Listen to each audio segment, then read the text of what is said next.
Voy a comenzar la clase. Muchas gracias a los que se van a sumar ahora, a los que se van a sumar más tarde. Bueno, me voy a presentar, comienzo la clase presentándome. Mi nombre es Clarisa Crespo, mi nombre espiritual es Chaitanya Lila Devidasi. Soy discípula de Pralananda Swami y miembro de la Asociación Internacional para la Conciencia de Krishna, ISKCON. Bueno, agradecer primeramente a Prabhu Arjuna Saka por la invitación para dar esta clase. En Hare Krishna Mar del Plata, todos los meses estudiamos un tema distinto. Este mes estamos estudiando la determinación, tanto en las clases de domingo, como en este momento estamos compartiendo, como también en un grupo de estudio que tenemos por WhatsApp de Hare Krishna Mar del Plata, al que pueden sumarse si ustedes lo desean. Así que, de ser así, pueden dejar los comentarios, en los comentarios el número de teléfono que Prabhu Arjuna Saka luego los puede agregar. Esta clase va a continuar un poco la clase anterior que dio Prabhu Arjuna la semana pasada, que se les recomiendo, una clase muy interesante sobre este tema que es la determinación. Así que pueden verla. Nosotros vamos a profundizar, no sería profundizar la palabra, sino sumar conceptos a la temática planteada.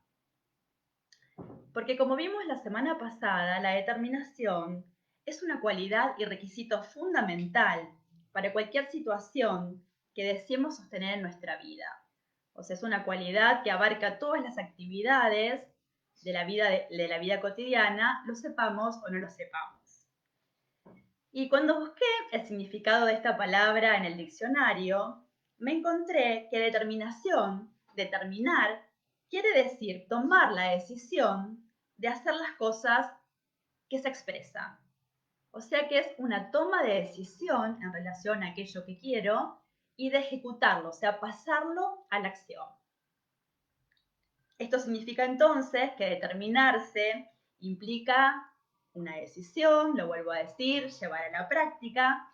Y en este sentido encontré una diferencia con la palabra motivación. Lo quiero contar porque la semana pasada se habló de la motivación como posibilidad de sinónimo de esta palabra que es determinarse. Y lo que dice la psicología, que si bien la motivación tiene que ver con un deseo, con las ganas, con ideas, muchas veces la motivación puede quedar a nivel mental y no pasar al nivel de la acción. O sea, puede quedar en un plano psicológico sin actuarse. Entonces, en ese sentido, motivación es diferente de determinación. Cuando estamos determinados, eso que pensamos y eso que sentimos lo ejecutamos, lo pasamos a nuestra acción. Y desde ese lugar, los seres humanos adquirimos un sentido de coherencia. Porque si nosotros pensamos una cosa, sentimos otra y hacemos otra diferente, nos disociamos y podemos desequilibrarnos porque no estamos siendo justamente consistentes con eso que decimos. Bueno, ahí ya están saludando. Hola Cintia, bienvenida. Estamos hablando sobre el tema de la determinación. Ya comenzamos a desarrollar la clase, así que bueno, continuamos. La idea de esta clase es comprender que nosotros siempre estamos tomando decisiones. Lo que pasa, lo que sucede, es que muchas veces no somos conscientes de que estamos haciendo eso. Y en realidad, las decisiones que tomamos están asociadas a muchos condicionamientos. O sea, nosotros actuamos por impulso, momento a momento, eso que nos dice la mente o eso que sentimos.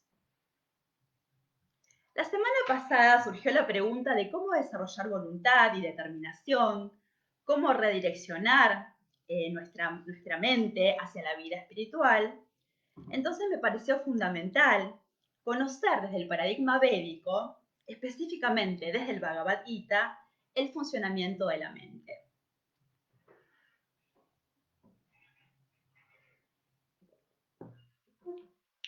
Y este paradigma es muy interesante porque es diferente del que plantea la psicología occidental.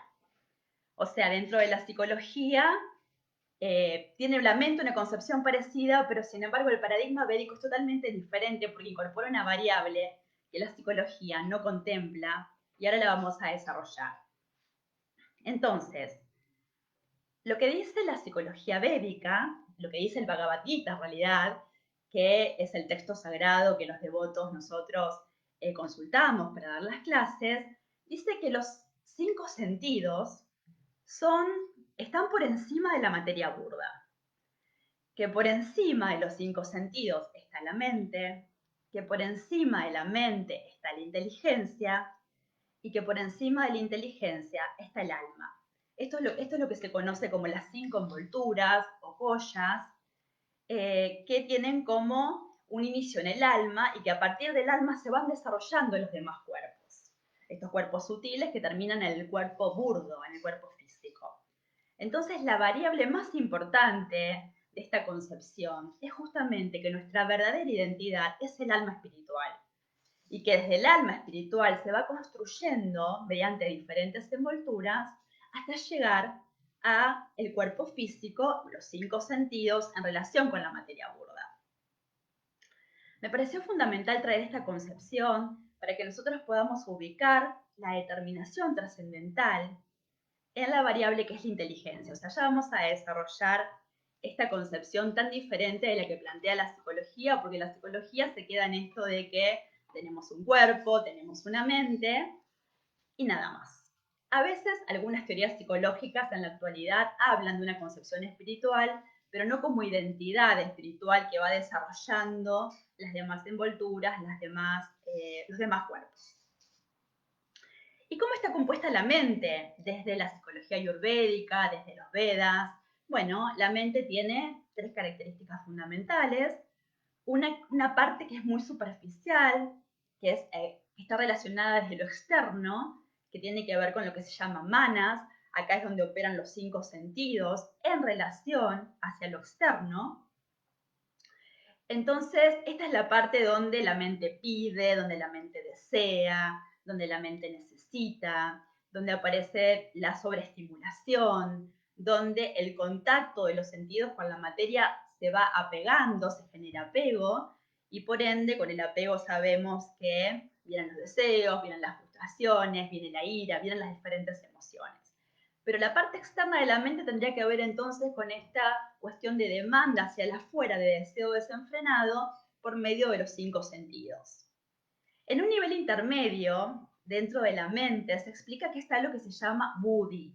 Y el buddhi tiene que ver con el razonamiento, tiene que ver con el discernimiento, tiene que ver con poder analizar esos elementos de los 5 sentidos en conexión con la materia y poder empezar a preguntarnos en un nivel muy como inferior, por decirlo, sí, en un primer nivel sería el discernimiento tiene que ver con preguntarnos si esto que quiero hacer, esto que voy a realizar, realmente me hace bien, me hace mal, si esto que la mente me pide a nivel superficial, realmente yo lo deseo, o es algo impuesto por mis sentidos o por los condicionamientos de los que estábamos hablando.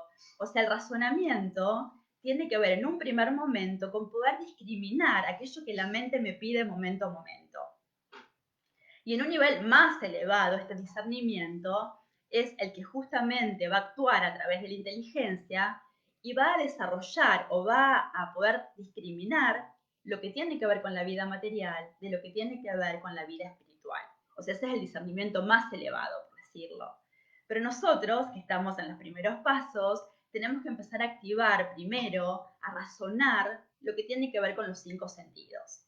Es decir, preguntarnos si eso que la mente me pide realmente me va a llevar a aquello que digo querer, si realmente me va a hacer bien, si realmente va a permitir este crecimiento de autorrealización. Y la tercera parte de la mente tiene que ver con lo que se llama el ahánkara, que es el ego falso. O sea, el ego falso es identificarme con este cuerpo, identificarme con la mente sutil, creer que soy esto, sin darme cuenta o sin poder ver que yo soy una identidad espiritual, un alma espiritual. Entonces, vamos a repasar, porque esta parte es muy importante y quiero que la entiendan, porque después vamos a ver el tema de dónde estaría ubicada la determinación. Entonces, tenemos los 5 sentidos, por encima de los 5 sentidos está la mente, por encima de la mente está la inteligencia y por encima de la inteligencia está el alma. Y la mente, entonces, está compuesta por esta parte externa que se relaciona con el afuera, con una parte intermedia que tiene que ver con el discernimiento y con esta identificación con nuestro cuerpo material y con nuestra mente sutil, que se llama, dentro de los conceptos védicos, como ego falso. Ego falso en el sentido de que justamente es una identidad ilusoria.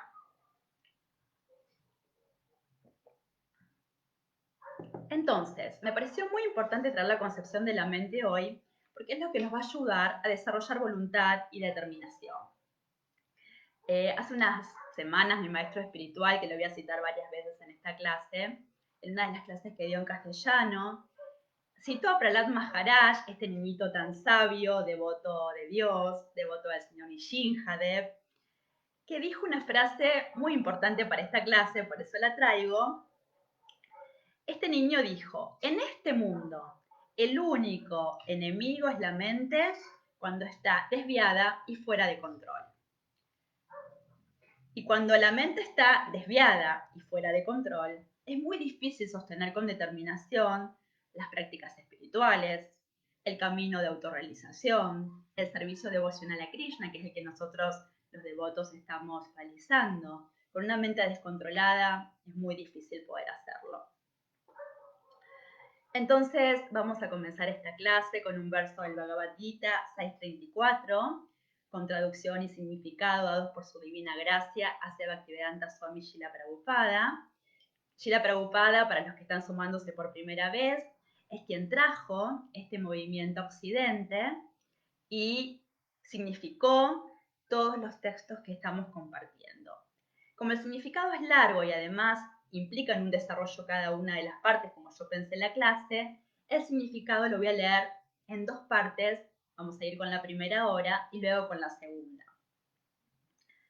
Entonces, el verso dice así. Traducción. La mente es inquieta, turbulenta, obstinada y muy fuerte, oh Krishna, y someterla, creo yo, es más difícil que controlar el viento.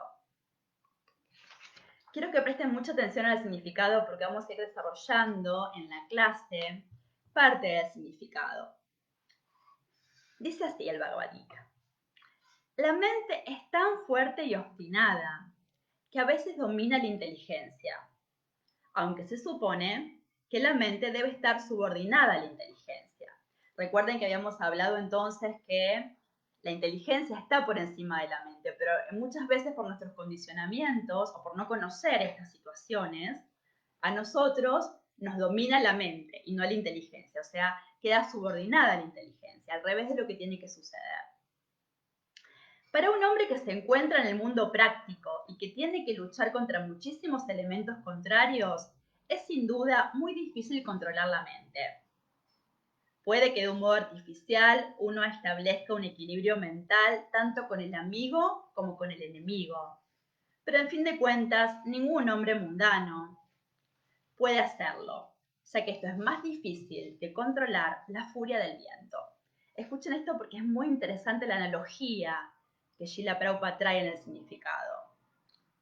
En las escrituras védicas Katha Upanishad 1.3.3.4 se dice: el individuo es el pasajero que va en el coche del cuerpo material y la inteligencia es el conductor. La mente es el instrumento con el que se conduce y los sentidos son los caballos. Por lo tanto, el yo es el que disfruta o sufre en compañía de la mente y los sentidos. Así lo entienden los grandes pensadores. Se supone que la inteligencia debe dirigir a la mente, pero la mente es tan fuerte y obstinada que a menudo domina la inteligencia de uno, tal como una infección muy aguda puede superar la eficacia de la medicina. Ahora vamos a desarrollar todos estos conceptos de la primera parte del significado. Lo primero que nos dice Srila Prabhupada es que la mente es muy fuerte y obstinada. Bueno, la mente desea permanentemente. ¿Por qué es obstinada? En psicología se dice que la mente tiende a la compulsión, a la repetición. O sea, una y otra vez La mente busca lo que conoce, busca el deseo, busca el placer y el dolor, porque se maneja en este contexto de dualidad, este contexto dicotómico. La mente es dicotómica, por eso es buscadora de experiencias de placer y dolor, de satisfacción y insatisfacción. Y tiende a eso, a hacer una y otra vez lo mismo. Por eso es más fácil que nosotros hagamos lo mismo que a que cambiemos. Es muy difícil cambiar si uno no comprende, no entiende este significado. La mente una y otra vez pide lo mismo. Entonces, es su naturaleza. Por eso tenemos que empezar a desarrollar la inteligencia que esté por encima de la mente, porque la mente es de esa manera. La mente piensa, desea y busca la repetición. Y además, este contacto de los 5 sentidos con la materia, si nosotros no desarrollamos las partes superiores de la mente, nos quedamos muy identificados con el cuerpo material, nos quedamos muy identificados con las formas y nos relacionamos y nos identificamos a nuestro alrededor de la misma manera. O sea, empezamos a ver formas en todos lados y nos apegamos a ellas como modo de disfrute, como modo de refugio dentro de nuestro mundo material. Entonces, cuando estamos en esta situación tan superficial de la mente, somos avasallados por deseos, pensamientos, emociones y repeticiones. ¿Y cuáles son los elementos con los que tenemos que luchar en el mundo material? Bueno, hay muchísimos elementos con los que luchamos diariamente, pero en esta clase y en el contexto de lo que Prawar Yuna trabajó la semana pasada, yo preferí retomar el tema de las gunas, de las modalidades de la naturaleza material, porque estas modalidades, estas energías que nos ligan, que nos atan al mundo, están en todos lados, están afuera de nosotros, están adentro de nosotros. Entonces, son las energías con las que continuamente tenemos que nosotros luchar, lidiar, para no ser arrastrados. Salvo que empecemos un proceso espiritual que ahora vamos a desarrollar, pero cuando Srila Prabhupada habla del mundo material y de lo que se encuentra el hombre común sin una visión espiritual tiene que luchar con las modalidades permanentemente y tomar decisiones en relación a ellas aunque no lo sepa.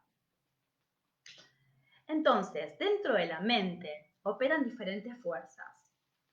Una fuerza nos conduce hacia abajo, hacia el aplastamiento, hacia la confusión, hacia el desorden, hacia la angustia, hacia la lamentación. Yo estoy hablando a nivel de la mente. Prawar Yuna ya habló de estas modalidades en la semana pasada. Y esta es la modalidad del sueño profundo, que es la modalidad de tamas, lo que se traduce como modalidad de la oscuridad o modalidad de la ignorancia. Es una fuerza que nos empuja hacia abajo.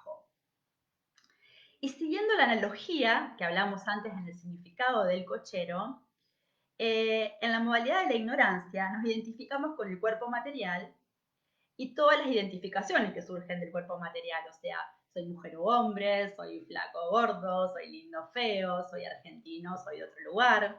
Aparecen todas las designaciones a partir de la identificación con el cuerpo material. Y dentro del ejemplo anterior, que decía de la analogía, nosotros nos identificamos con el coche y no con el pasajero dentro del coche, que es el alma espiritual. Nos identificamos con el cuerpo y todas las designaciones, con todos los roles también que ejecutamos. Esto es ser madre, ser padre, ser hijo, es ser abuelo, ser la profesión que cada uno tenga. Vienen todas las designaciones a partir de la identificación del cuerpo material. Entonces esa es la modalidad de la ignorancia. Hay otra fuerza que nos empuja hacia afuera. Esta fuerza que nos empuja hacia afuera tiene que ver con la búsqueda de resultados, con la búsqueda de gratificación de los sentidos, con la búsqueda de placer, de protección en el mundo material. Entonces es una fuerza que nos lleva a, a estudiar, a trabajar, a tener una casa, a querer después de la casa el auto y después querer otra casa más para alquilar y después nos lleva a tener un negocio, nos lleva a querer tener más dinero. Es una modalidad que permanentemente nos empuja hacia la afuera, nos empuja a la insatisfacción, porque tenemos una cosa y queremos otra, y nunca se alcanza esa felicidad o ese estado de paz que se anhela. Y esa es la modalidad de la pasión. yo no estoy diciendo que no busquemos estas cosas, lo que estoy hablando de cómo es la modalidad cuando uno lo hace indiscriminadamente, lo hace arrastrado por esta fuerza que nos empuja todo el tiempo hacia afuera y nos descentra de quienes somos verdaderamente. Dentro de la analogía del carro y del cochero, podríamos decir que la modalidad de la pasión tiene que ver con identificarnos con los caballos, con los 5 sentidos, en esta búsqueda de ir hacia afuera permanentemente. O sea, se busca felicidad y paz afuera de nosotros y dentro del mundo material. Y hay otra fuerza que va hacia adentro y hacia arriba, que es una fuerza que nos lleva a concentrarnos, a enfocarnos, que tiene que ver con la pureza, que tiene que ver con el estar presentes en el aquí y ahora, que tiene que ver con la bondad, que es la modalidad de la bondad justamente. Y esta modalidad es la que controla los sentidos, que empieza a comprender que hay una inteligencia, es una modalidad reflexiva sobre todas las cosas. Es una modalidad que se pregunta si esto de los 5 sentidos, si estas identificaciones son realmente así. Es la modalidad que empieza a buscar más allá de eso que se ve. Tiene que ver entonces con la reflexión. Y esta es la modalidad de sattva, la modalidad de la bondad y de la pureza. Ahora bien, siguiendo el ejemplo de la analogía del coche, podríamos decir que en esta modalidad nos creemos los conductores del coche. Nos creemos entonces que somos los bienquerientes de los demás, que somos los que podemos ayudar a todo el mundo, que somos ejemplos para todos. Es una modalidad donde, si bien todos tenemos que alcanzar, tiene que ser la antesala a la vida espiritual, porque si no podemos caer en el error de creernos que somos nosotros, los mejores, los que sabemos todo, los que podemos ayudar, los que somos los mejores amigos de las personas, sin darnos cuenta que la inteligencia, esa que empieza a activarse, tiene que ver con una inteligencia que nos da Krishna, que nos da Dios, y que por nosotros mismos podemos hacer muy poco en esta vida. Entonces, la idea es justamente llegar a esta modalidad, pero desde la comprensión, que esa inteligencia que empezamos a tener en la reflexión y en el enfoque, es brindada, es dada por la suprema personalidad de Dios.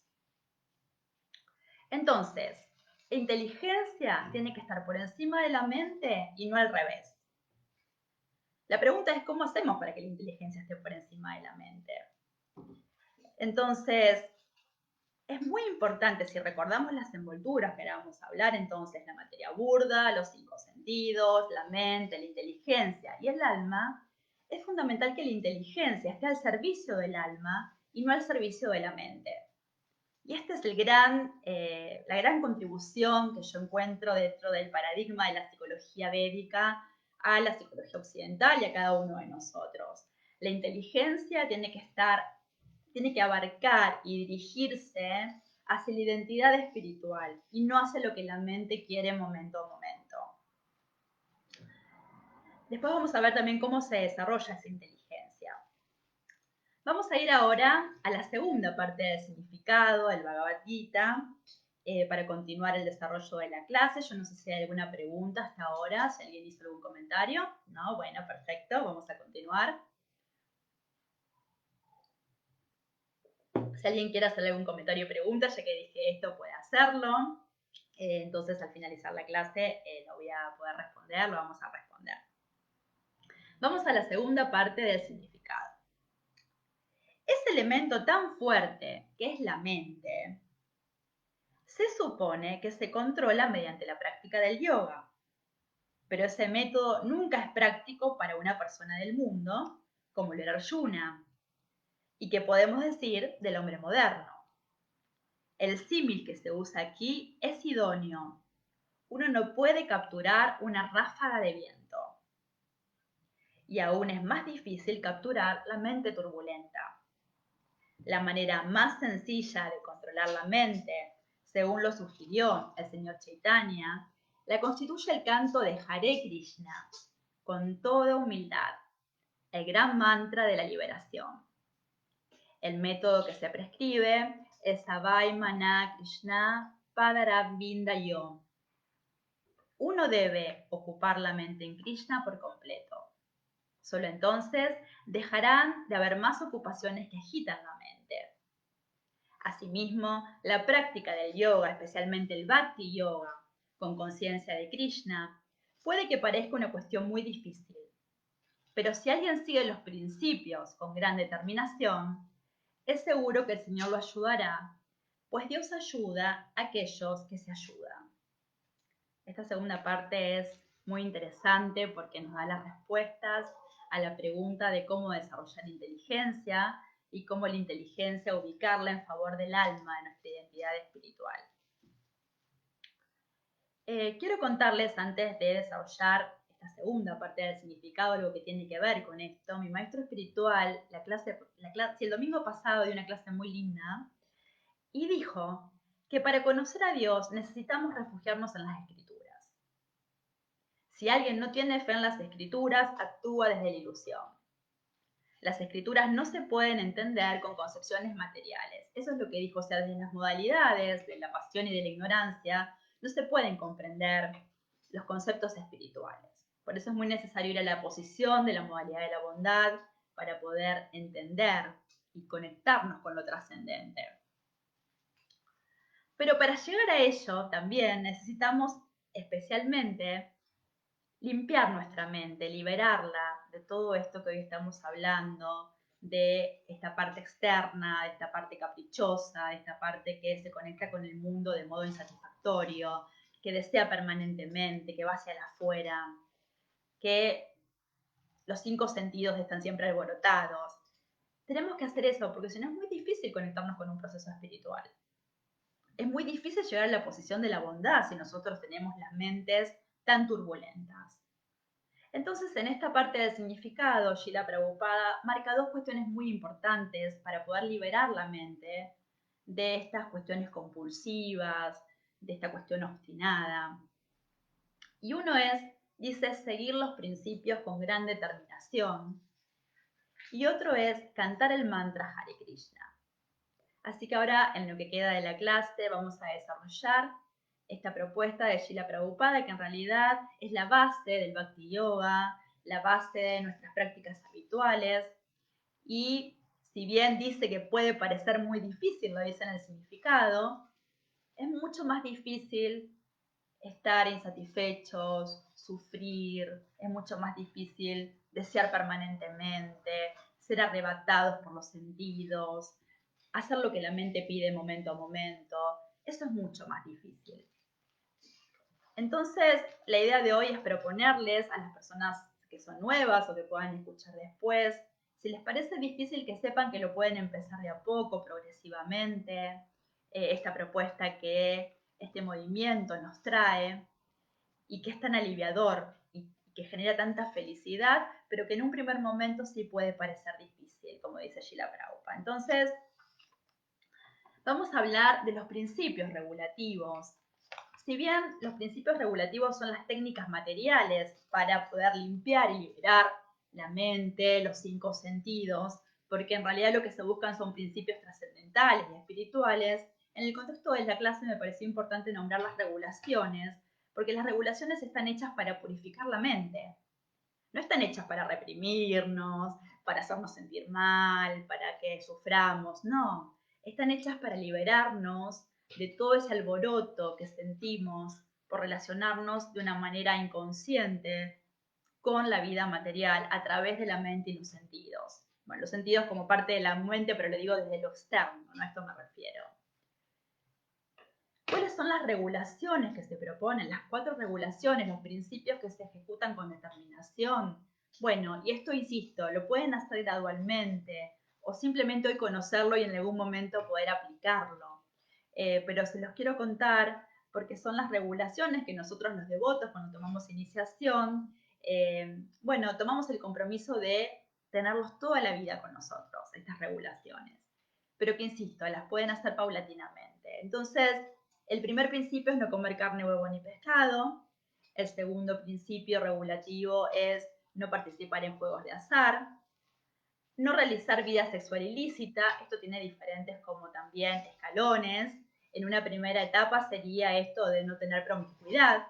no vivir la vida sexual con promiscuidad y sí dentro de un contexto de compromiso, de una pareja íntima, y no consumir ningún tipo de intoxicantes. Porque ustedes piensen, digamos, una persona que está consumiendo muchísimas sustancias, bueno, intoxicantes, por supuesto que va a sentir placer en un primer momento. De hecho, todas las personas que yo he conocido dentro del consultorio que tienen adicciones sienten niveles de placer. Lo que sucede es que todos estos niveles de placer que adquirimos en el mundo material tienen la contracara del dolor. O sea, es como una moneda que tiene una cara y tiene la otra. Entonces, estos deseos que sienten satisfacción algunas personas por cumplirlos, después les genera mucho sufrimiento y mucho desequilibrio psíquico. ¿Por qué están las regulaciones? Porque si los 5 sentidos, además de que ya tienen esta búsqueda hacia el afuera, que siempre la mente está insatisfecha, que siempre es compulsiva, si encima nos intoxicamos, tenemos promiscuidad, jugamos a juegos de azar y comemos alimentos que van a aumentar nuestra agresividad, por supuesto que cada vez nuestra mente va a estar más descontrolada y por ende vamos a sufrir muchísimo más. Entonces las regulaciones no están hechas para prohibirnos, para castigarnos, para que tengamos vidas desdichadas. No, las regulaciones están hechas para poder liberarnos, y ahora vamos a desarrollar todo este condicionamiento, todo este bagaje repetitivo que traemos vida tras vida. Entonces yo le quiero contar las ventajas que encontré en el Srimad Bhagavatam, en el Bhagavad Gita, de seguir estas regulaciones, porque si bien no las hacemos para lograr cosas positivas, porque no es la idea hacer para lograr, en esta modalidad espiritual, en esta modalidad trascendente, sí saber que tiene sus beneficios, esto que se llama encontrar un gusto superior, y está en las escrituras, por eso se los quiero compartir. Entonces, lo que dice Srila Prabhupada en diferentes momentos es que los 4 principios regulativos del Bhakti Yoga cultivan el deseo de contactar con Krishna, con Dios. O sea, en la medida en que nosotros nos vamos regulando, salimos de los condicionamientos y podemos empezar a pensar en relacionarnos con Dios, con Krishna, con la vida espiritual. Los sentidos se purifican, ya que se ponen en contacto con el Señor Supremo. El estado latente de amor natural que tenemos por Dios se reaviva por medio del servicio devocional. Escuchen esto porque con esto tiene que ver el nombre de la clase, por eso cuando lo leí puse la clase que tiene que ver con la mente, la determinación y la libertad, la verdadera libertad, porque dicen que las regulaciones regulan la libertad y nos liberan del apego y la aversión.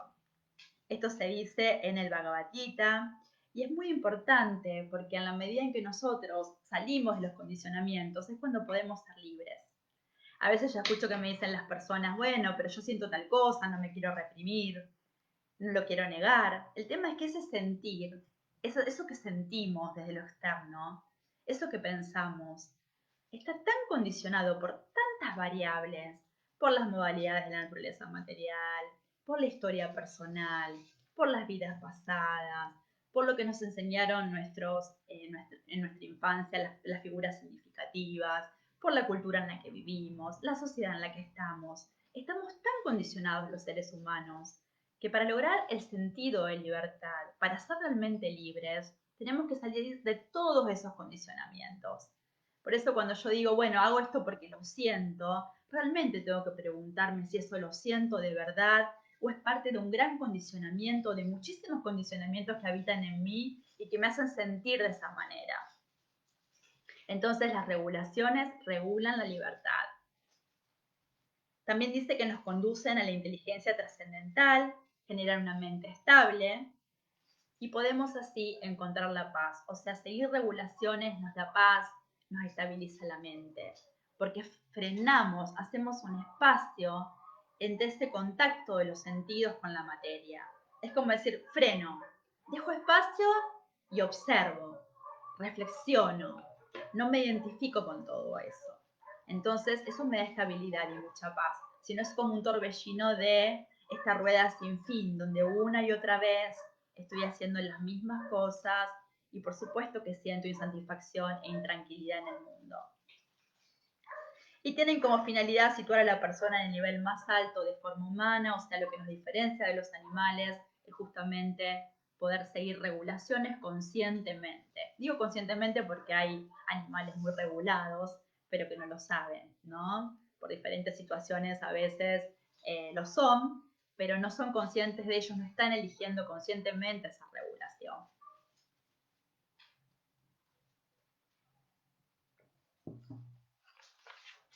Y Srila Prabhupada nos dice que Chaitanya Mahaprabhu, esta forma de Krishna última que llegó a este mundo, nos dejó el canto del mantra Hare Krishna. El mantra Hare Krishna, para los que están por primera vez, y alguien que está en esta sala o que va a escuchar después, tiene 3 palabras: Hare Krishna y Rama.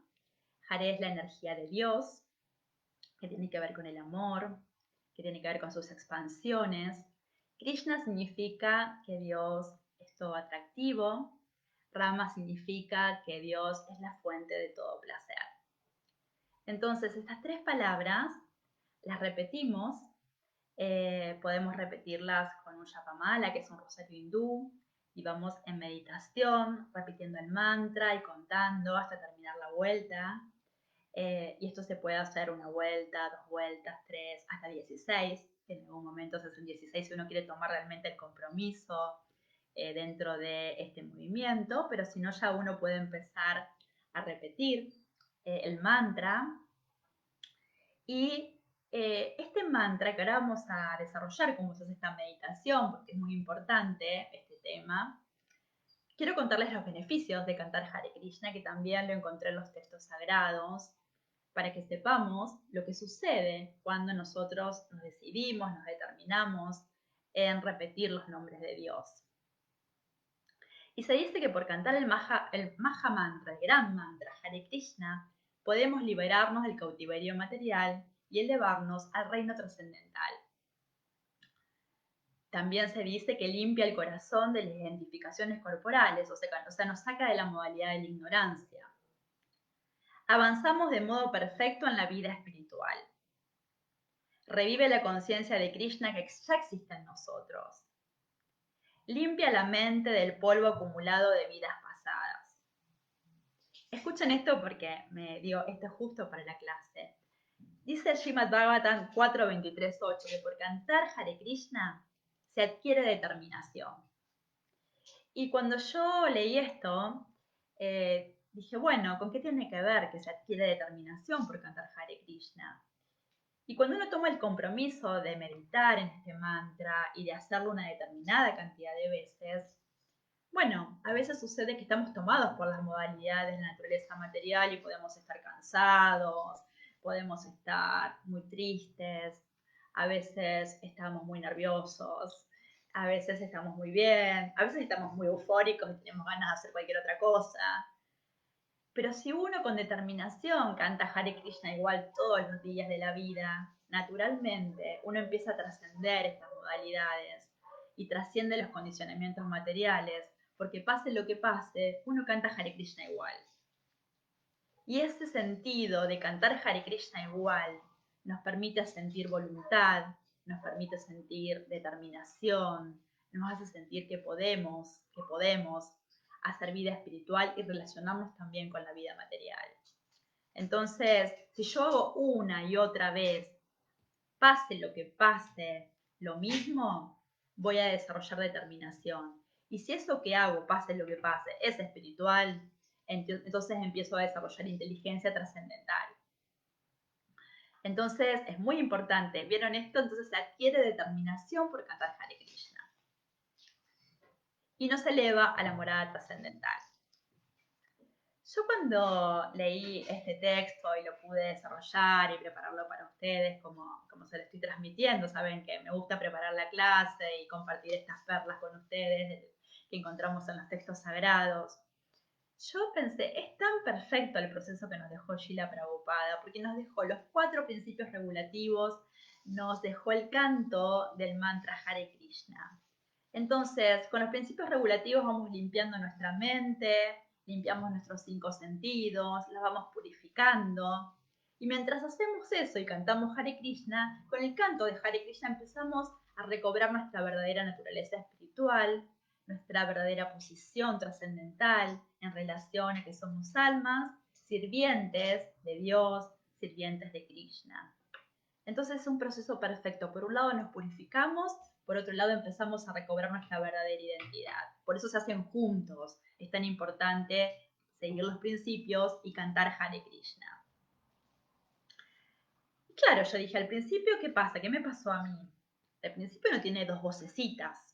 Una que tiene que ver con la mente, que quiere ir hacia afuera, que quiere experimentar, que quiere desear, que quiere tener logros.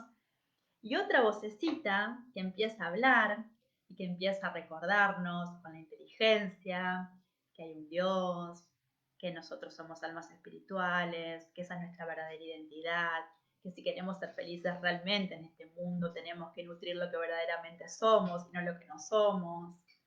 Entonces, esas dos vocecitas empiezan a habitar en nosotros.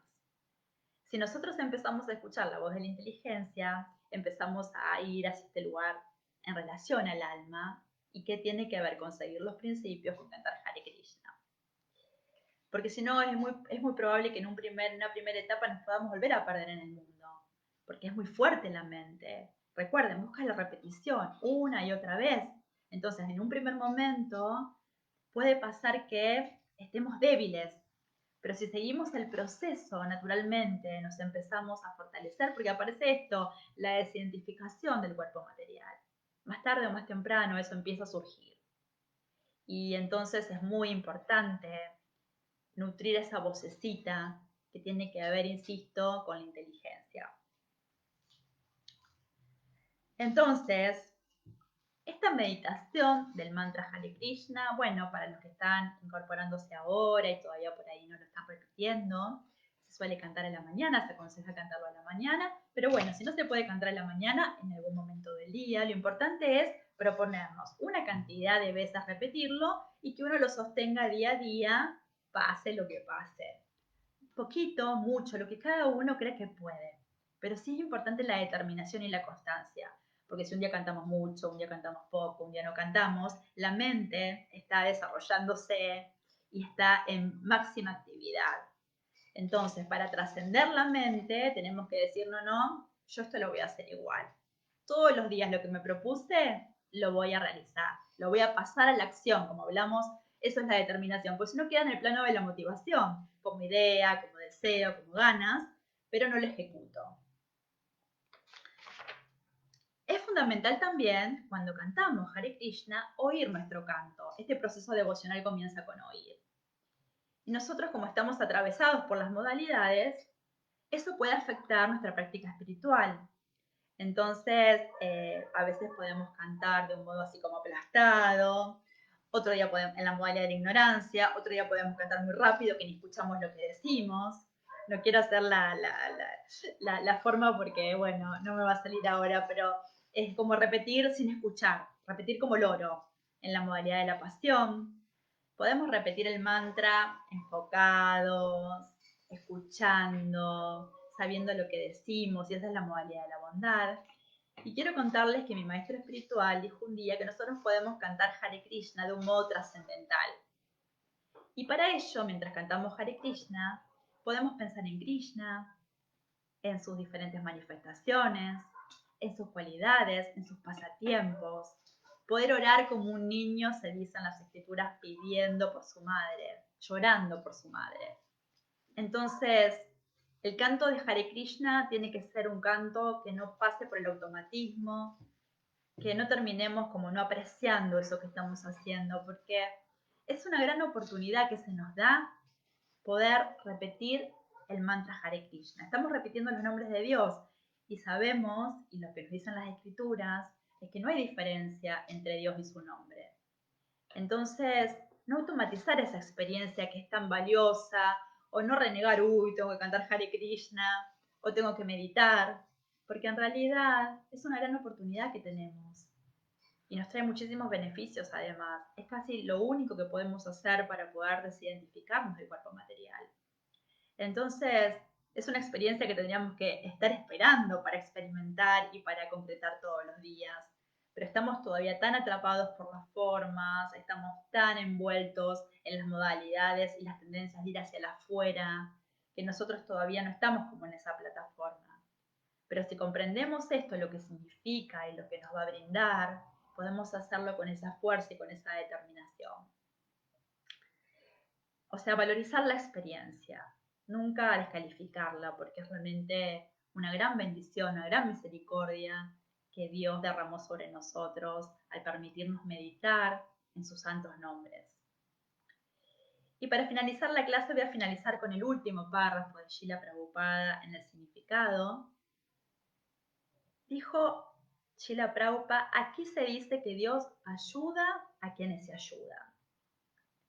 O sea, cuando yo leí esto me quedé pensando que realmente ayudarnos a nosotros mismos es seguir el proceso del servicio devocional. No hay ayuda más grande. Esto de poder repetir el mantra, de regularnos, de purificarnos, realmente es ayudarnos, es cuidarnos, es conectar con lo que somos. Entonces me pareció muy importante marcar esta frase de Srila Prabhupada y no dejarla pasar como algo así nomás, o algo que se dice nada más. Y comprender que Dios, si nosotros nos ayudamos, nos ayuda. Esto es, Dios cuida de nuestra inteligencia, nos da la inteligencia para que nosotros podamos continuar el servicio devocional, pase lo que pase, sea lo que sea que nos toque experimentar como cuerpos y mentes dentro de este mundo. Entonces, esto, ¿no? Quedarnos con esto, que Dios ayuda a quienes se ayudan.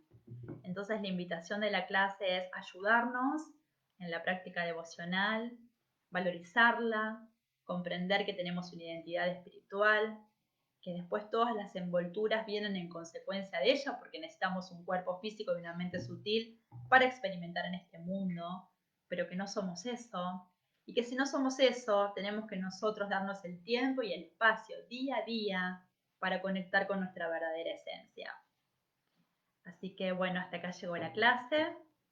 Realmente, bueno, busqué cada palabra para hacerlo de un modo suave, porque es un tema muy lindo, pero también muy complejo de experimentar. Es fácil de contar y difícil de vivir en la práctica.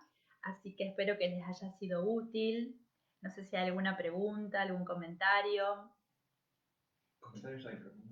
¿Preguntas no? Bueno, cualquier cosa, si les surge alguna pregunta más tarde, pueden, bueno, hacerla en los comentarios y después en algún momento las vamos a contestar. Acá, todos comentarios. Ya los voy a leer cuando pueda, en un ratito. Muchísimas gracias a todos por la atención. Gracias a los que están, a los que van a escuchar después. Realmente espero que sea útil la clase, que les sirva. Cualquier duda, acá estamos para responderlas. Bueno, muchísimas gracias a todos. Hare Krishna, mis reverencias a cada uno de ustedes.